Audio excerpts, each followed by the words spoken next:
All right. Today, I wanted to talk a little bit more about community development. And I wanted to get a lot more of your feedback. So this is a very short presentation. There's really nothing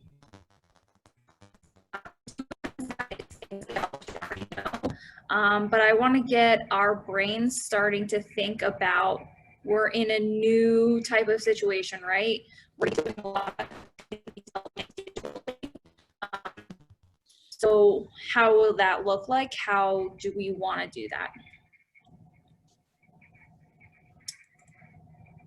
Okay, so today's objective for this hour that we have together is just to talk about your role in developing community within your house, within your area, within your floor, within your building. Okay, very quick, simple. Okay, so some of the learning outcomes, and this is just helpful for what you should have to get out of this. We should talk about and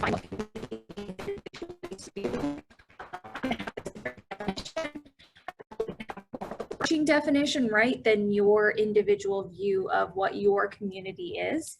And then we'll work on articulating a vision of what you would want your community to look like. Oh, is my connection kind of terrible? Yeah? Okay, hold on.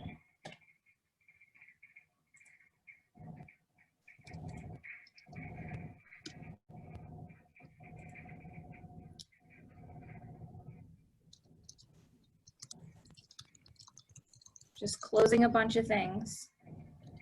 Is it getting better?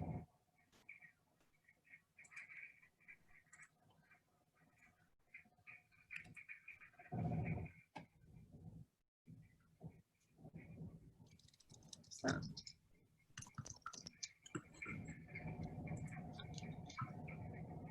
Okay. Is it better now? Okay.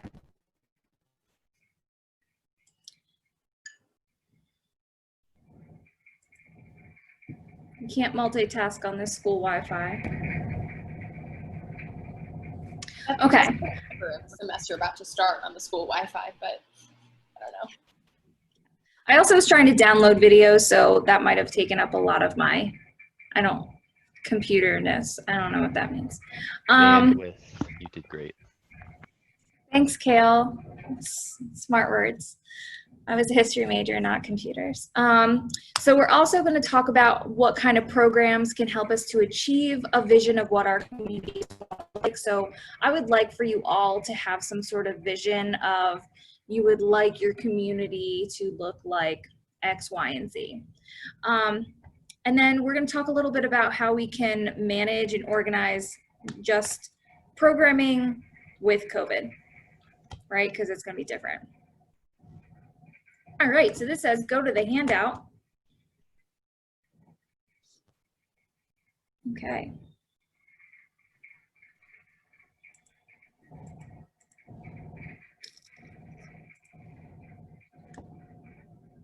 Does everyone have something they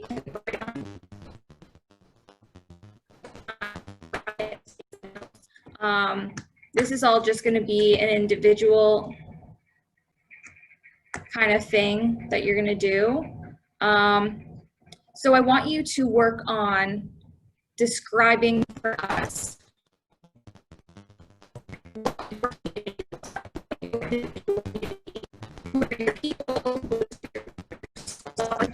whatever. Your connection is still horrible.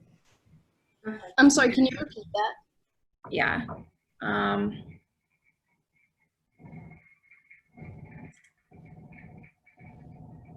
Okay.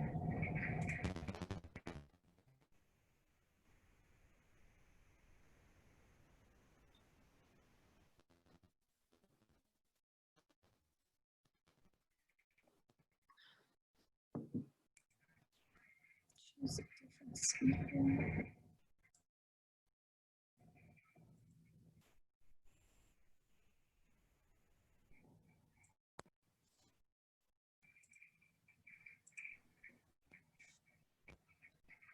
Is this any better? Yes. I'm gonna stop sharing my screen. We'll see how we can make this work. If I need to leave and come back in, we can also do that too. And I apologize for the technical difficulties. I blame Gettysburg Wi-Fi. Okay, so on your piece of paper, write down or however you want to figure out who are your people at Gettysburg, your friends, who is your squad, your peeps. And then if you want to think about what makes those people special to you or important, special and important.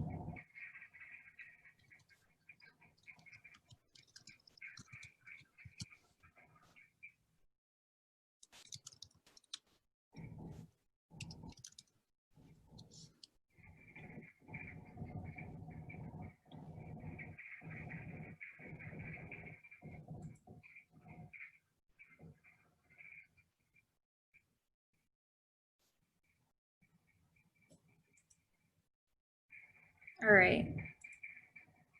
Give us one more minute to write those down. Think about those people who are important to us. Obviously, Kelly's going to be in a big heart because I'm really important and I'm in all of your communities. Even if we don't really know each other yet, we will change that. That's right, Dylan. Put it in a heart. I can see your face. I can only see one page, so if you're on that first page, I'm calling you out. All right, so now let's think about those types of communities that we're a part of. So maybe you're in a club, you're on a team. Obviously, a big one that we all know and are going to put on our papers are we're part of an RFYP staff. And you can put, if you're part of the Huber building team, you can put that. So what types of communities? Are you a music major? Are you in an orchestra, special ensemble? Just throwing words that I've heard before. Are you in a club? Maybe you act and you're in a theater guild. Yeah, I see you, Gary. That was for you. I appreciate the representation, Kelly. I got you, Boo.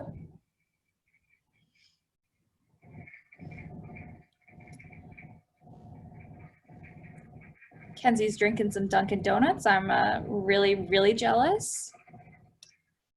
I've got water. I got up at 6:30 today to make sure I would have time to get this. Yeah, I thought people were gonna move in at like 9 or something, and I wanted to be here. I wasn't sure. It's dedication, and I approve. All right, so now that we have those, let's talk about who wants to share who's in their community and why they're special to you. I can go. Okay. So I'm not going to roll out the whole list because I feel like I've met a lot of people. I would say, like you said, that being a part of the RFYP, that's my community, and just my friends from first year, Ramona, Kaya, Tamaya, and the list goes on. Being a part of the sociology department, I feel like even this year, although I didn't meet all the staff, they will be there in a way if I didn't know something, I could reach out to somebody and be like, hey, could you help me out with this? Or, hey, I need advice on this because this student may be going through this. Being able, if I'm going through something or I'm stressing out about work, to have that community around you that can really just push you and let you know that it's okay to have hard days and to just not give up, to keep you smiling, especially during COVID. So I feel like just having that community, my friends have really helped me a lot last year, being our first year and having them really hard classes, and being able to be just around your friends and laugh and get all that stress off your mind, I feel like it's very important. So they were just a huge help. And being a part of this staff this year, I feel like I will meet a lot of people, although all of my community won't be in the same building, of course. I'll be able to just talk to them when we have meetings and everything like that and just get to know new people. so I know that I have somebody to turn to, whether it's a good day or a bad day.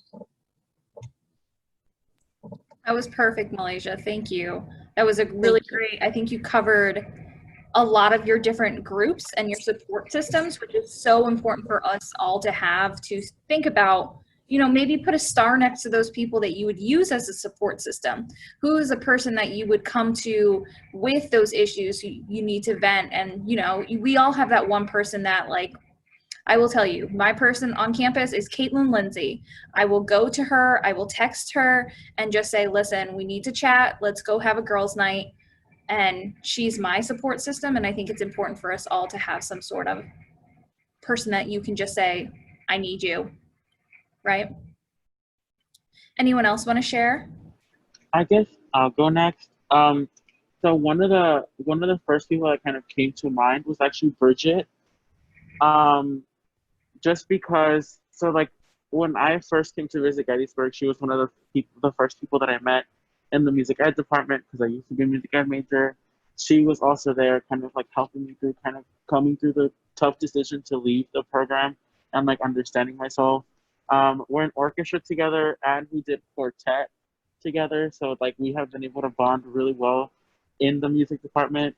She's also the first person to give me I think it's called the Fluffernutter, the peanut butter and marshmallow fluff sandwich. I had no idea what that was until she gave it to me last year in her room. So I was like, literally, that's amazing. I had never had it before. And so it was a great time. And kind of like it's just been great. Our relationship has really grown over these past 2 years, and I'm excited to see where it goes, especially because she's a senior. So I'm not going to see her for my senior year, but it's okay. Um, and I think a lot of it's also like I've gotten close with a lot of staff. So like Tyra, who also works at admissions, some of the RFYP staff, the staff at OME, and knowing that not only do I get to work with them and call them colleagues, I still see them as somebody that like I can look up to and been like, okay, they've been in my position before, and I know that like if I need to have a conversation or like ask them like hypothetical questions, um, they can be like the people that I ask and give me the best advice. And I also know that they are not going to sugarcoat anything. They're going to keep everything. I apologize. Um, they're going to be the ones that like are going to give it to me straight up, like no BS. And I really again, I apologize for the noise. Thanks, Hera. That was great. I really think you hit on some important points there that, yes, our friends and classmates and coworkers, they can all be part of our community, but also professional staff. That's what we're here for. I might give you a hard time, but I'm also here for every time you need anything. Right? Just a shoulder to cry on, to give you peppermint oil, to get rid of the mice, whatever. That's why professional staff members are choosing to be at Gettysburg College, is to be there for students. We're not here for the money or the big bucks, because that's not at all what we get paid. We're here for the opportunity to engage with students and to have that impactful relationship. If at the end of the day I can make one student smile when they're not having a good day, I know I did my job. Okay, that was awesome. So let's shift a little bit now, because we're in RFYP, right? So we're all house leaders, RAs, CAs, we oversee some sort of something, right? Let's think about who those people are who are entering our community or entering our area. So if you want to write down who is coming into your area, are they first year students? Are they, students of a certain interest because they're coming into a college house? Are they X, Y, and Z? So go ahead and jot that down.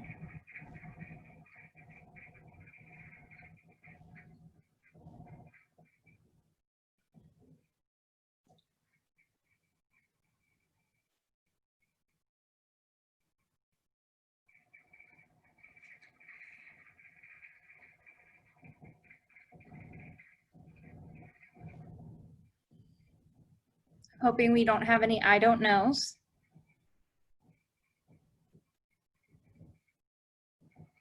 I don't know, Kelly. Rachel, I'm really worried about you. We can talk later.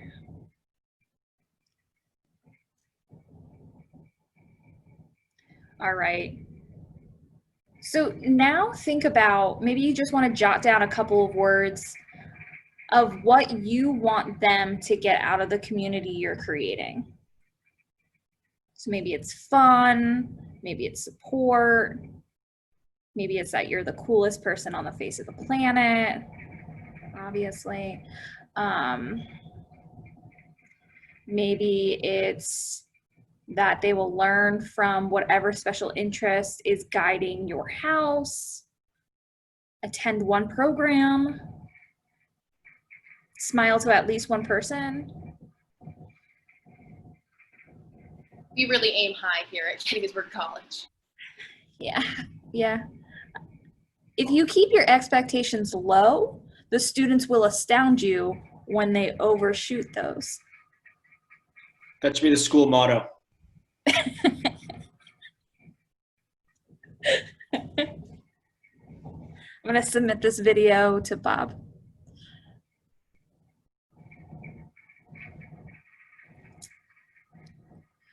All right, Braden, since you're the last person who spoke, what types of things, oh, and he's frozen on my little image. Hopefully he can still hear me. What types of things do you want your students to get out of their community?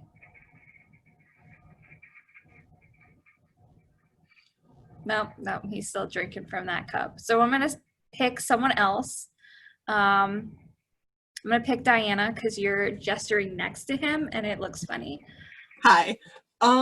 So Q House is a lot of upperclassmen, especially seniors this year. So they're all my friends. We've all been in the same house and in the same circle for the most part. But I think the thing that I really want the house and the community to get is a lot of guidance and just like learning how to live as a human person. Is like guidance in a lot of different ways is kind of the thing that like spoke to me as I was like trying to think of things. So yeah. Yeah, that's awesome. So the big takeaway I'm taking from what you said is guidance and how to function as humans, which I might come to some of your programs. I still need that help. Ethan Will, I see your shirt and it's really awesome. So I'm picking on you. So I'm first year staff. So easing the transition to college is something that's very important.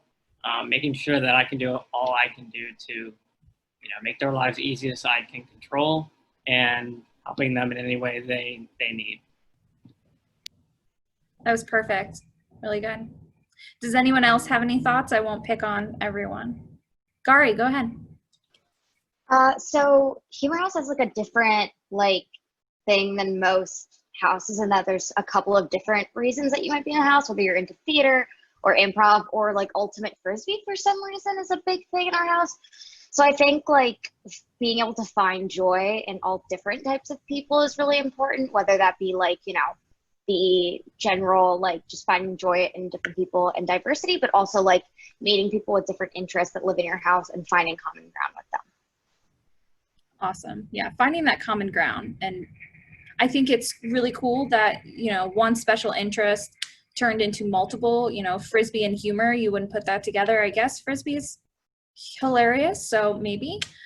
So that's cool though, that it has something that you can take away. Braden just texted me, his screen froze because his power went out. He just wasn't being weird. So gotta love it. So anyone else want to share what they're trying to inspire? Matthew? Yeah, well, I don't know even necessarily inspire, but this year in particular, I think it's important to foster a very safe environment from the very beginning, because I know working as a first-year staff member, it's very important for the first-year students to have as close to accurate Gettysburg or normal Gettysburg experience as possible this year. So I'm gonna do everything I can to make sure that my at least floor is safe, and the expectations among the residents on the floor are all at a point where they know the safer they behave and the cleaner they are. Not like dirty, like rolling around in mud, but like, you know what I mean. The longer they'll be here for, and the more likely it is that they'll be able to have a true first year experience, like the rest of us were able to experience, for the most part, unless you're a sophomore this year and got sent home. So. Yeah, I think you set a true reality that we're going to have to inspire in all of our residents this year. Of the longer you follow policies, good hygiene, and just basic, wear your mask, wash your hands, those kind of things, the longer we get to stay here in our Gettysburg community and do the things that we want to do, right? It's kind of a cause and effect. If people start being dumb and taking their masks off and just, not following policy, the sooner we will have to go home, which I know all of you will be pushing that, and we'll see what happens, right? Keeping all of our fingers crossed. So I'm going to try sharing the screen again. Let's see what happens. Okay. Do you see like a little whiteboard? Oh, here it is. All right. So let's talk about what we feel is important to have in a successful community. So what are the characteristics? So just call it out, and I'm gonna type it in. People have to be open-minded and be willing to engage with other people who might have different opinions or ideas or any of those that fall underneath that category. That's perfect. That's a good one to start with. What else do we have?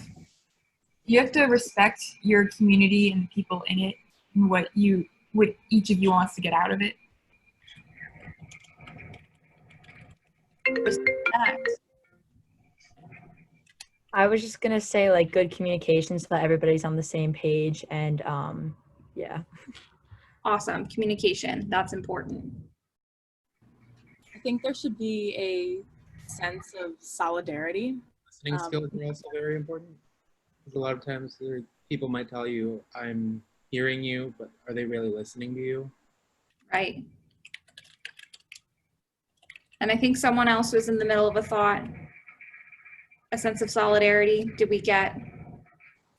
Yeah, I was just saying a sense of solidarity. It's important now more than ever. Yeah.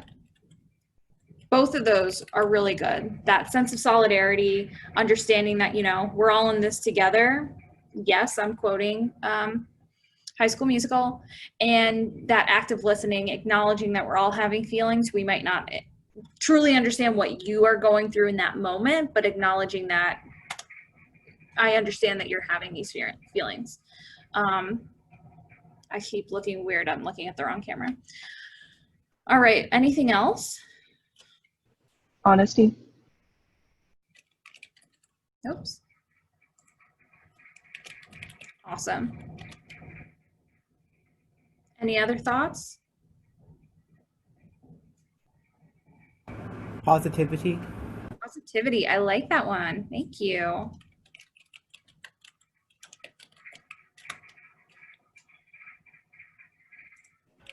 This kind of goes hand in hand. Never mind. Sorry.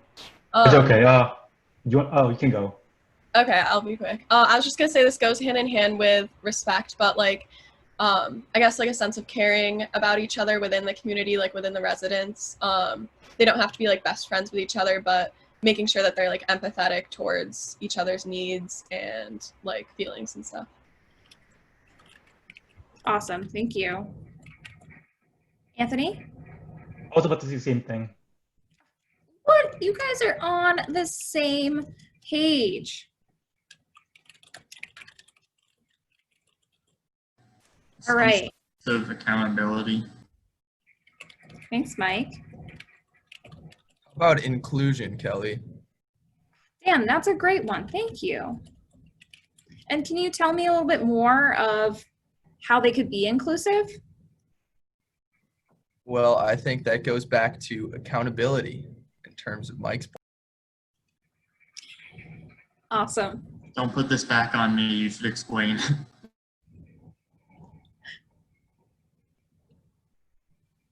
I know this isn't really equality exactly, but I guess it goes along with inclusion. But I always encourage my residents to get to know each other's names because I think it's really important and just, I don't know, a good foundation to be able to say hi to each other and just, I don't know, something about knowing each other's names adds to respect too.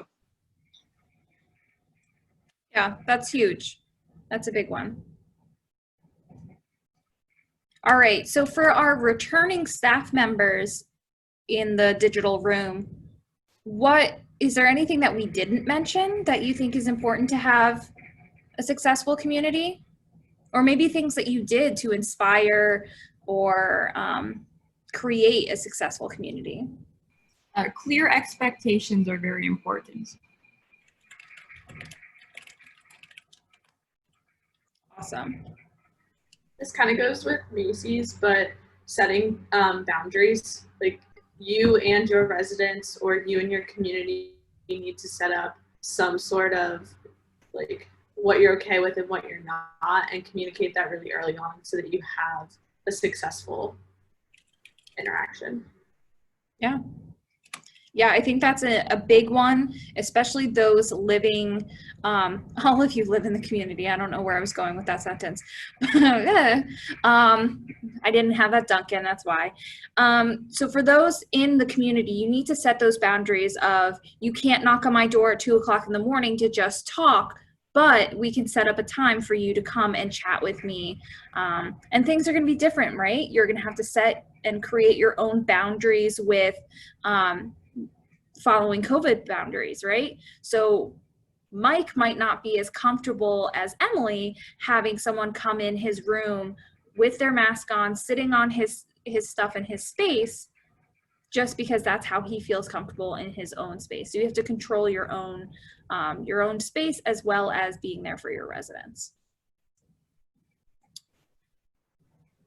I think taking advantage of time communities have together, especially now when it's going to be a lot less than a normal year, is important because nothing matches, face-to-face communication, and I think that goes a long way in building camaraderie as a community. Yeah.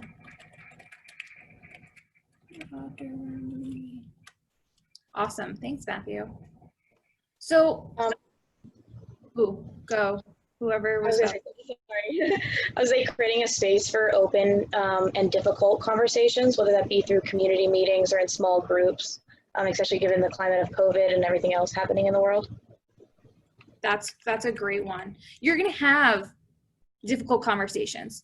We got into this a little bit when we talked about DEI and the intervene being a bystander, right? But now today we're going to talk about bias, and there's a lot happening in the world, right? People are having feelings, and I think that's just the easiest way to say that. We can figure out what type of feeling they're having, but they're having some sort of feeling in regards to COVID, how that's happening, how that's transpiring, to the Black Lives Matter movement, to just people wearing masks, not wearing masks, everything in what has been going on in our society, as well as if they're in tune with things going on in other countries. That's a big thing too, right? So you need to have that space where open and difficult conversations can happen, and everyone's feelings and thoughts are acknowledged, and not someone else's feelings and thoughts are not smaller than someone else's, right? Okay, so I wanted to start moving into, at this point, how we can try to have, I just got a good one. Thanks, guys, Sue. Familiarity with each other. That's a good one as well. So we'll throw that on there. I know how to spell. Okay.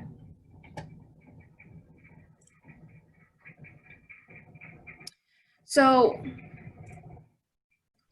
let's think a little bit now, how can we encourage community building? So what types of ideas, what types of programs are y'all thinking about having this year to build your community? This is less in the program realm, but still in the like digital realm of just when you have a group chat, it's really nice to just like put memes and stuff like that just in the group chat. It really, and we do this with track too.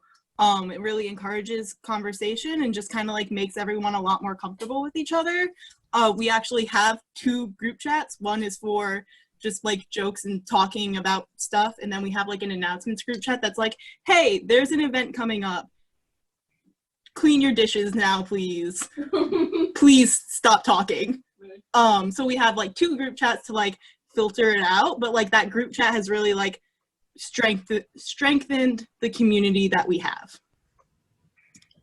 That's awesome. I wouldn't even have thought of doing something like that. Having the one that's, you know, meant for fun, meant for, you know, just creating that camaraderie in the group, and then the other one that's business only.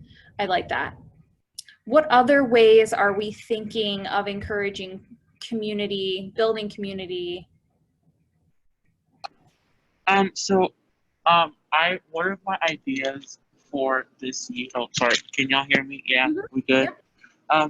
So one of my ideas for the semester, at least to have like, one of our events is like the Spanglish event that we do every year. And so what I was kind of thinking of doing was like buying like these individual packets of like Mexican hot chocolate, and then just like having a certain time for people to come and pick them up, like kind of like similar to what happening with testing. So when we start the event, everyone can kind of like have their little cup of hot chocolate with like some candy, and so it feels like we're all together in a virtual room, but at the same time we're all in our own spaces and being comfortable and like, okay, I can do this without having to like be close to anybody. So I think that's something that like I was kind of thinking of, at least, just because it's like not only is it sort of like a tradition that we do with the Latinx House of having that meeting, but it's also just like, it's a nice way for people to, who like at least the first years who feel a little homesick, like feel more at home, especially with like the Mexican hot chocolate situation. I love that for multiple reasons. One, you're creating an opportunity to engage in a program, but also in their own safe space. So you might not feel all together well with going into a space and having, you know, beverages or food with people because of what's going on, right? But because you're having that initial come get this so you can do this later, and then we'll have hot chocolate time at like, you know, 5 o'clock. That's creating an opportunity for those who might have been too shy to go into a room of people to engage, and they can sit with their, you know, just like some of you are sitting in this meeting right now. Your camera's not on, you're muted, but you can still participate, right? And you can still be there, and you can still say, I went to this event. That's a beautiful idea. That's great. Thank you. What other things? I have some suggestions if we are out of ideas. So for Rise House, I have a mix of a community because I have both my house and the first years that like I usually run things for. But this year I was thinking of doing a pen pal program for the Rise students that are studying remotely, like matching them up with each other so that they could like find someone off campus. And I found that this summer it was very fun to have pen pals and like look forward to something in the mail. So I was gonna try and do that to like bring the remote community back into the rest of the Rise community. I love that idea.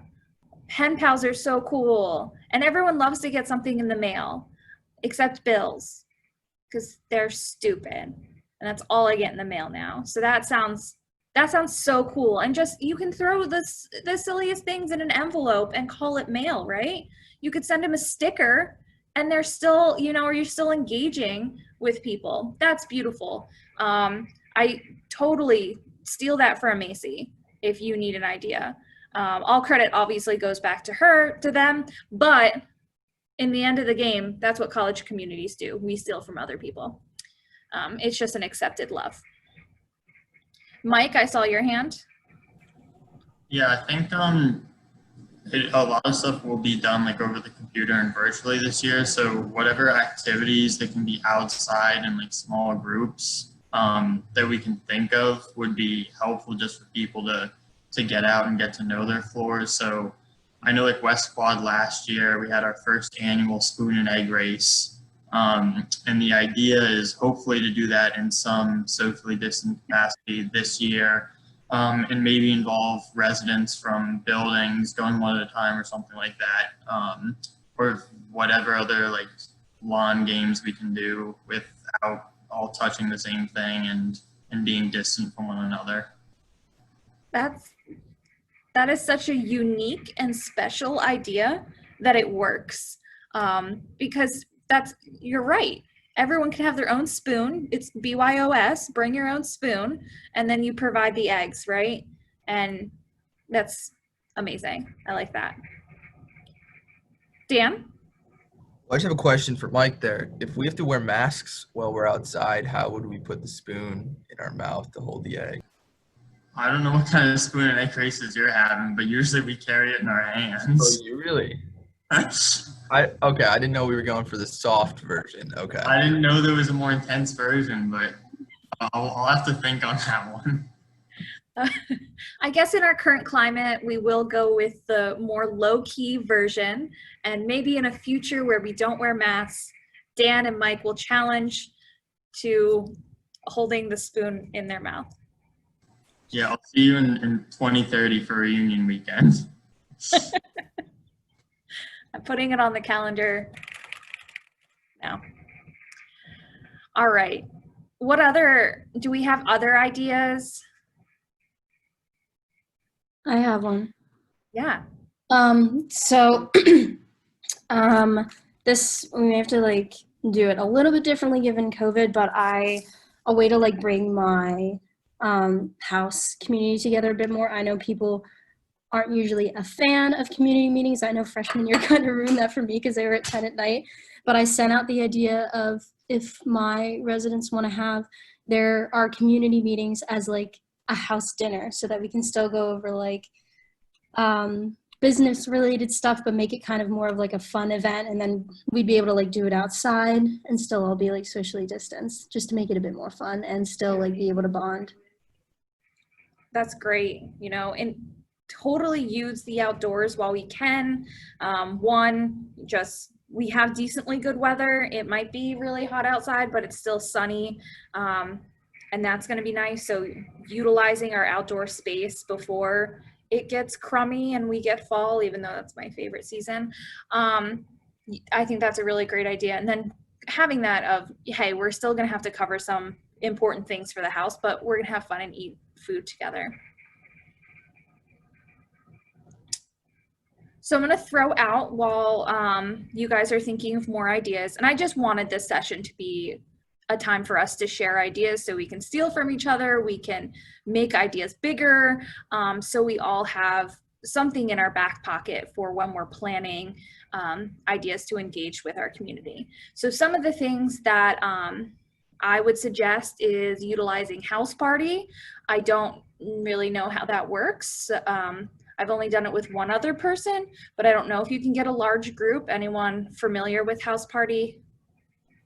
I think the idea behind it is that you have a house party, but virtually, so I don't think it's meant for only 2 people, Kelly.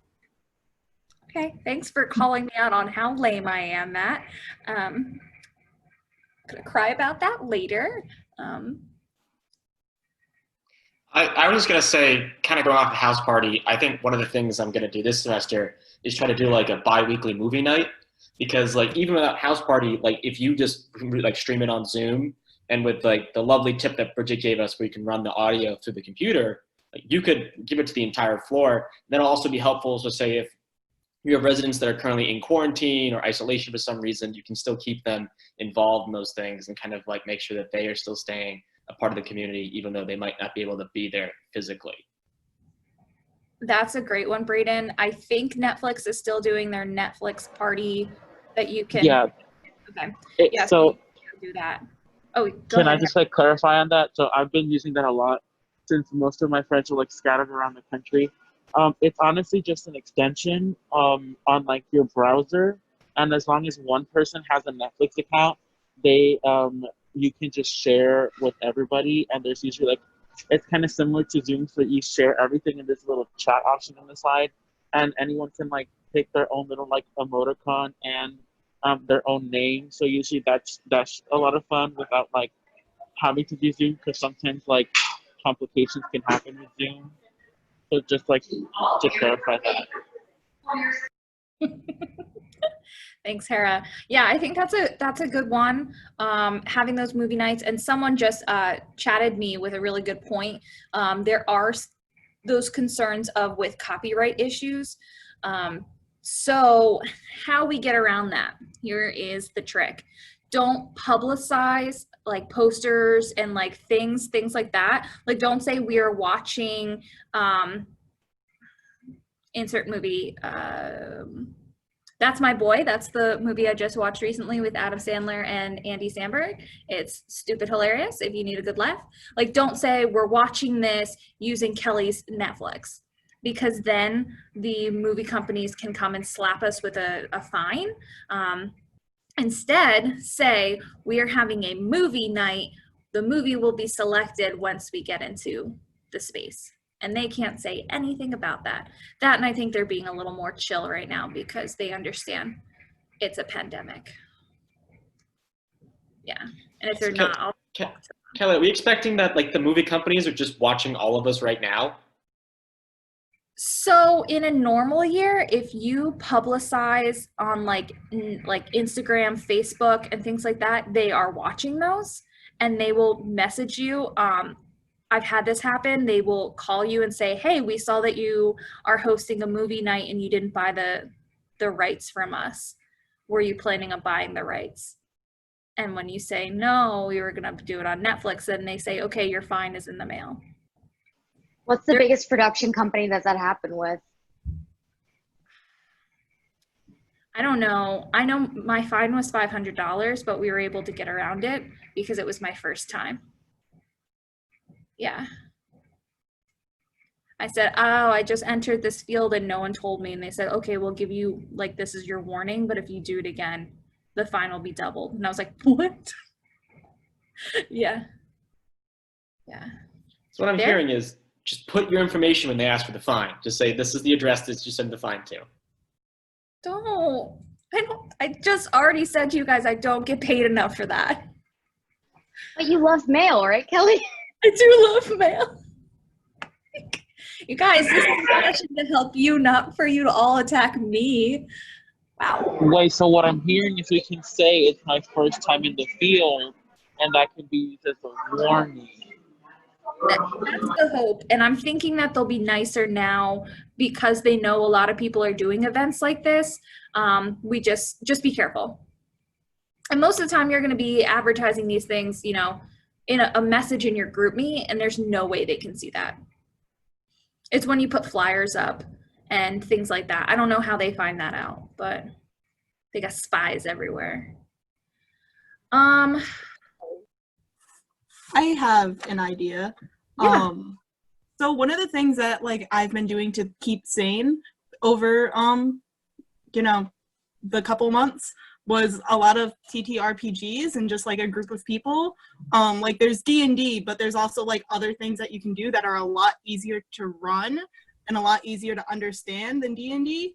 And just like getting a group of people together and just like running a one shot, and it's just a really good way to like get a couple of people to be close and just kind of talk with each other in a different way. And it's just, yeah. Yes, thank you. Can you break down all the letters you just said? Tabletop role-playing game, Dungeons and Dragons. Okay. I think those are all the letters I used. Okay. There just might be some like me who did not know what you were talking about. Sorry, I had a lot of coffee, so I had like half of the coffee maybe, but sorry. That's totally cool. I think that's great. So let's think about I'm going to share a couple more different technologies. One that you will have access to because I've purchased. So that's Jackbox. We have 15 games that you will have access to. I bought 3 different party packs. So all of you will be able to use those with my account information. If you already have Steam, I think all you will have to use is like my username and password, but we can figure that out with the first person who like shares it. So I purchased all of those. There's 15 different games, like the game we played as a team builder. There's Quiplash. There's the Murder Night Party, which I think is the best game. When you die and you become a zombie, it's so funny. And then some other ones. So that might be a fun way of engaging students in more of a different way, especially if they're older. That's something that they can do on just their phone and they can play. It's not something that's too intensive. Let's see, so we have those, and if there's any other subscription things that you can think of that are easy for me to purchase or the college to purchase, let me know and we'll look into it. We're definitely going to use some of our COVID line to help you guys run programs that can be digital. The other thing is like there's a lot of board games that are digital now, and there's some apps called like Board Game Arena, Your Turn, My Turn, Cards Against Humanity, Cards Against Humanity you can play online with a group. And then I saw there was Monopoly, Clue, Risk, and Catan that you can play online. So that might be fun for those who like those types of games, and then you can do that. And Gary just sent me a Word doc full of online board games that I will share with all of you. That was awesome. Thank you. I'm gonna just copy and paste it, send it to everyone. So open that link so it doesn't disappear when this meeting goes away. That's perfect. And that's what this session is for, sharing of ideas and sharing of resources. Now, for those who have oversaw,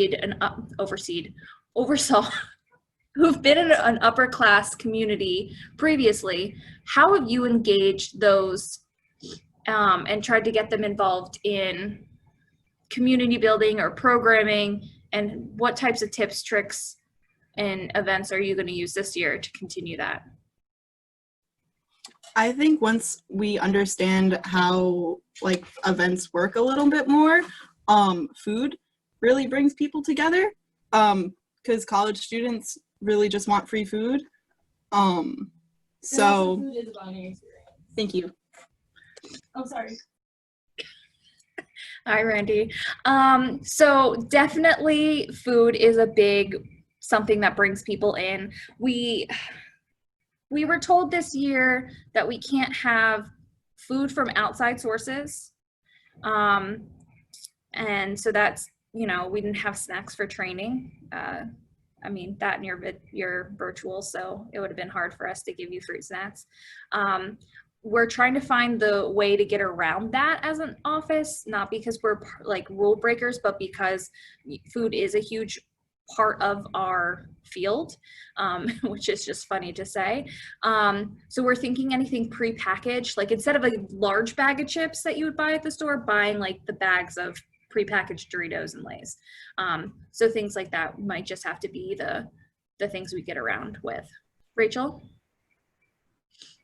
What if, like with our budget, we like were able to give like residents like, here's $3, go to Commons and buy like a candy bar or like a bag of chips that like you want to bring, so that we're still using our budgets and we're still like having that money, but like then they buy it and then they just bring it to the event. So it's not like we're providing food, but we're providing the means to get that food, so we don't have like that issue. That's a thought. I will run that past the rest of the office.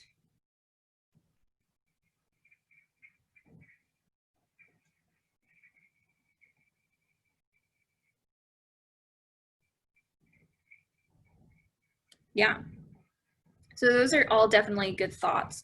So other than food, Are there certain types of activities or events that usually bring students in? I found a lot of success where like craft activities, like Rise has had a plant pot painting party where you paint your pot and you pick a plant to plant in it, as well as a Sew Your Own Pride Flag event was a major hit last year. So people like to make things that they can like take with them. And that's the most success I've had with things so far.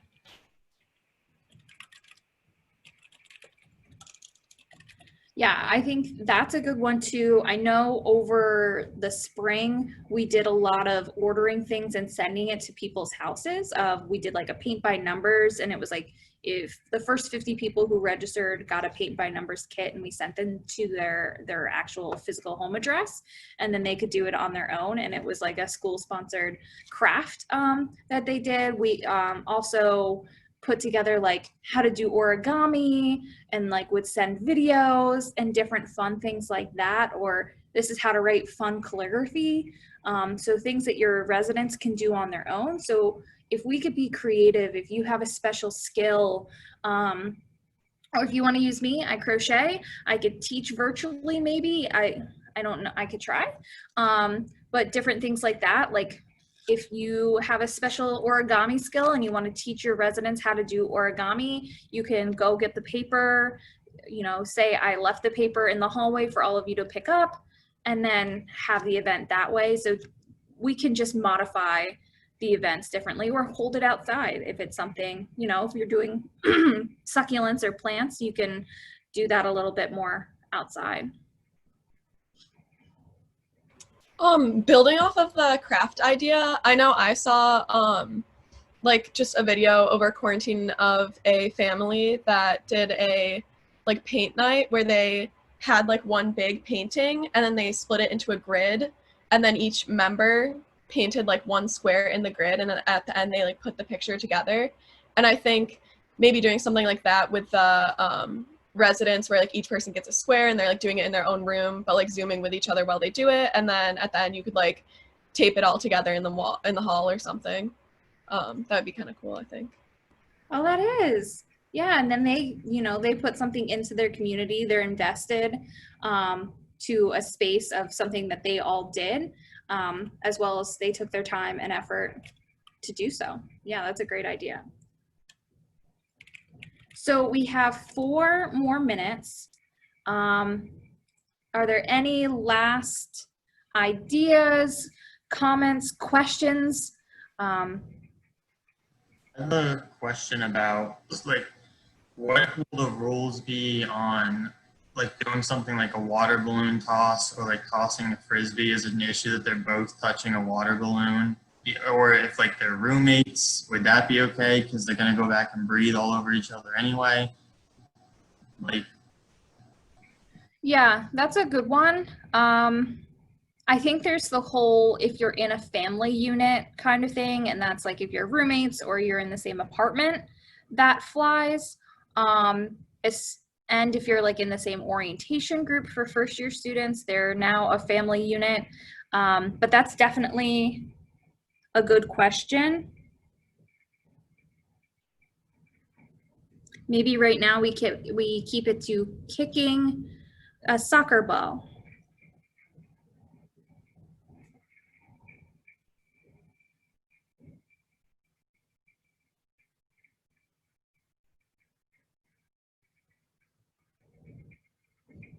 If anyone else has any questions or thoughts. Just I whatever wonder- You go. whatever you decide to do for building your community, make sure you hit the ground running, because last year I made the mistake of waiting a little bit to really start building my community, and it's a lot harder to start building your community even a month into the semester than if you start right from day one.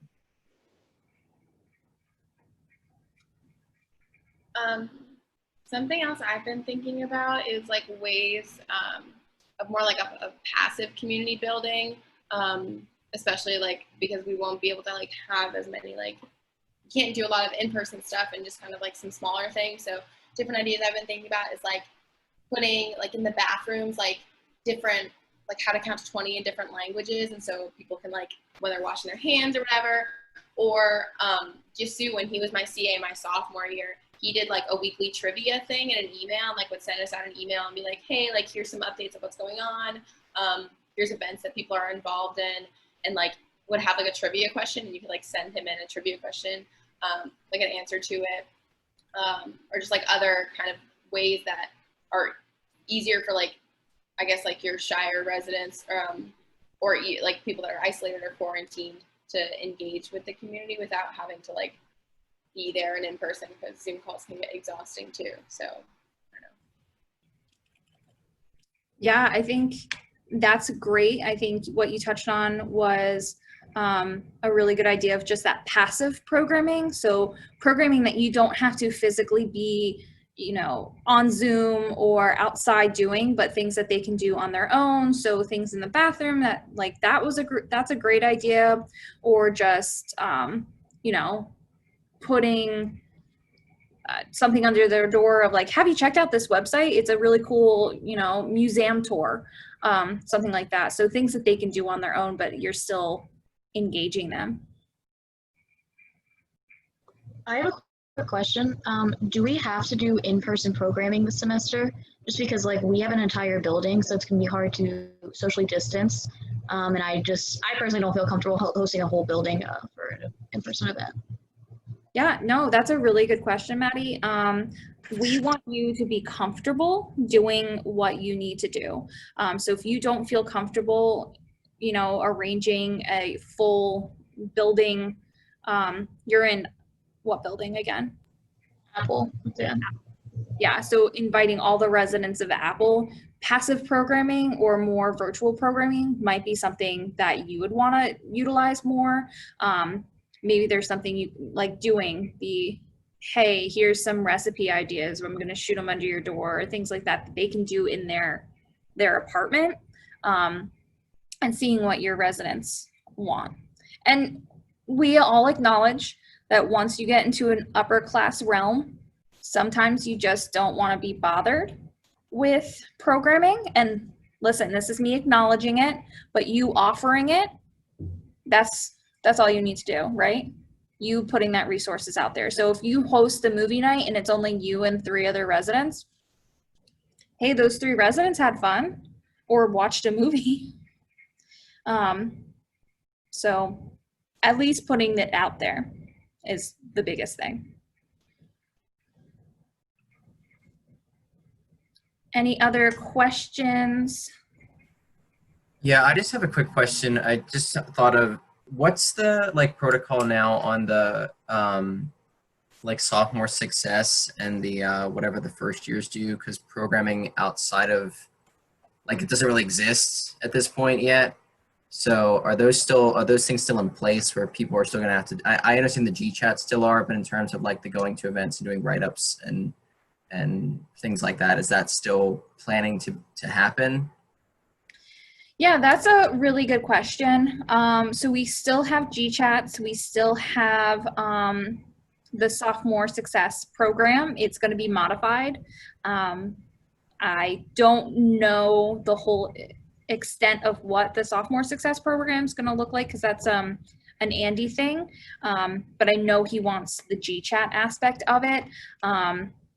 But for extended orientation, that's something we're still working on, and figuring out how we're going to do it. Dan, I think I saw you. Oh, sorry. I was just going to say, Andy was saying the 29th will be the definite day that we'll have all the information on sophomore success. Perfect. Thanks, Dan.